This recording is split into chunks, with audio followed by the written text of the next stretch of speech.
Hello class, and welcome back. In our last video, we mastered adjusting entries for prepayments where cash moved before the business activity. Today, we tackle the other side of the coin, accruals. Accrued expenses occur when a company incurs costs in the current period, but hasn't yet paid cash for them.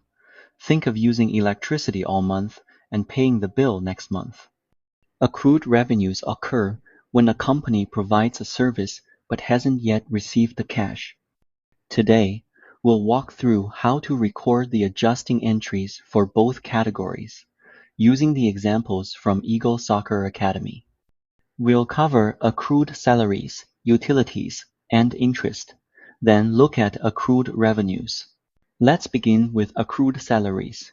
Eagle's employees have earned $3,000 in additional salaries by the end of December that have not yet been paid. Because the cost has been incurred in December, we need an adjusting entry to record the liability and recognize the expense. To record this, we debit salaries expense for $3,000 to recognize the cost of work done this period. Since we aren't paying cash yet, we create a liability by crediting salaries payable for $3,000. The same logic applies to accrued utilities. Eagle used $9,000 worth of utilities during December, but won't receive the bill or pay it until January. The expense was incurred in December, so we must record it now. The adjusting entry is a debit to utilities expense for $9,000 and a credit to the liability account, utilities payable, for $9,000. Now for accrued interest. Eagle borrowed $100,000, and by the end of December, 1 month of interest has been incurred on that loan, even though payment isn't due yet. The interest for 1 month is $1,000. The adjusting entry is a debit to interest expense for $1,000 and a credit to interest payable for $1,000. Now, a common mistake here is to credit the main loan account, notes payable. We always use a separate liability account, interest payable, to keep the interest owed separate from the principal amount of the loan. Now, let's look at accrued revenues, where we've provided a service but haven't been paid yet.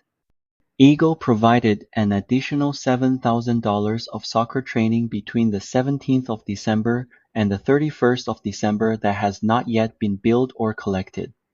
Because the service was provided, we have the right to receive payment and must recognize the revenue. The adjusting entry is a debit to accounts receivable for $7,000 to increase our assets and a credit to service revenue for $7,000 to recognize the revenue earned.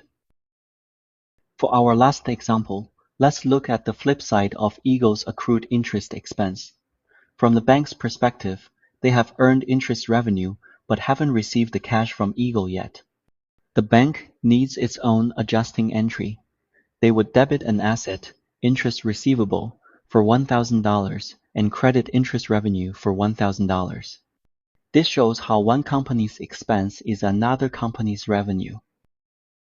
Finally, it's important to know when not to make an adjusting entry.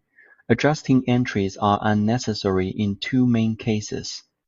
First, for transactions with owners, like issuing common stock or paying dividends, because they don't involve revenue or expense activities. Second, for transactions where there is no timing difference. For example, when Eagle received cash at the same time it provided training or paid salaries for work done in the same period, the initial entry correctly records the event, and no period end adjustment is needed. To summarize, adjusting entries are needed when cash flows occur either before a revenue or expense-related activity, which are prepayments, or after the activity, which are accruals.